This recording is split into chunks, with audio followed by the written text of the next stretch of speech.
नोएडा के बहुचर्चित आरुषि हेमराज हत्याकांड में तलवार दंपति को दोषी ठहराया गया है। गाजियाबाद की विशेष सीबीआई अदालत ने आज इस मामले में अपना फैसला सुनाया। गाजियाबाद की विशेष सीबीआई कोर्ट में आज सुबह से ही काफी गहमागहमी रही। पिछले करीब 5.5 साल से एक रहस्य बने इस केस में आज फैसला सुना दिया गया है। कोर्ट ने आरुषि और हेमराज की हत्या के आरोप में डॉक्टर राजेश तलवार और नुपुर तलवार को दोषी ठहराया है। वकीलों का मानना है कि इसमें दोनों को आजीवन कारावास से लेकर फांसी तक की सजा हो सकती है। केस ये था कि जितने सर्कमस्टांसेस हैं वो इनके अलावा और कोई इस मर्डर को कर ही नहीं सकता, जो कि कोर्ट ने मान लिया। सर्कमस्टांशियल एविडेंस है, वो पूरी चेन की चेन जब कोर्ट को बिलीव हो जाएगा कि इनके अलावा कोई नहीं कर सकता तो court convicted them. CBI court इस मामले में दोषियों को कल सजा सुनाएगी। गाजियाबाद की विशेष सीबीआई कोर्ट के फैसले को तलवार दंपति हाई कोर्ट में चुनौती देंगे। सीबीआई कोर्ट के फैसले के बाद तलवार दंपति ने फैसले पर निराशा जाहिर की है। कोर्ट ने जैसे ही तलवार दंपति पर फैसला सुनाया वो रो पड़े। फैसले के बाद तलवार दंपति की ओर से आए बयान में कहा गया है कि फैसले से हम बेहद निराश हैं। हमें ऐसे अपराध के लिए सजा दी जा रही है जो हमने किया ही नहीं। न्याय के लिए हमारी लड़ाई आगे भी जारी रहेगी।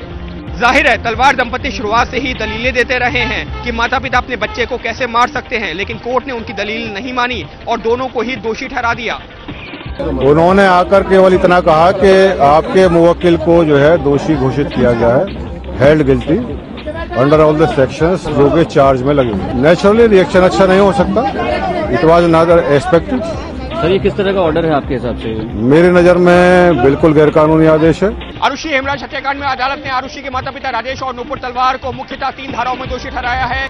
अदालत ने अपने आदेश में साफ तौर से लिखा है कि सीबीआई ने अदालत में जितनी भी दलीलें और सबूत पेश किए थे वो ये साबित करते हैं कि राजेश और नुपुर तलवार ने ही आरुषि और हेमराज की हत्या की थी। हालांकि राजेश और नुपुर तलवार की तरफ से कहा गया कि सीबीआई की दलीलों में कोई दम नहीं है और उसमें कई सारी कमियां हैं, लेकिन अदालत ने अपने आदेश में साफ तौर से इस बात का जिक्र किया है कि किस आधार पर राजेश और नुपुर तलवार को दोषी करार दिया जा रहा है। ये धाराएं हैं धारा 302 यानी कि हत्या की धारा, धारा 201 यानी कि सबूतों को मिटाने की धारा और धारा 34 यानी कि साझा इरादा करके हत्या करना।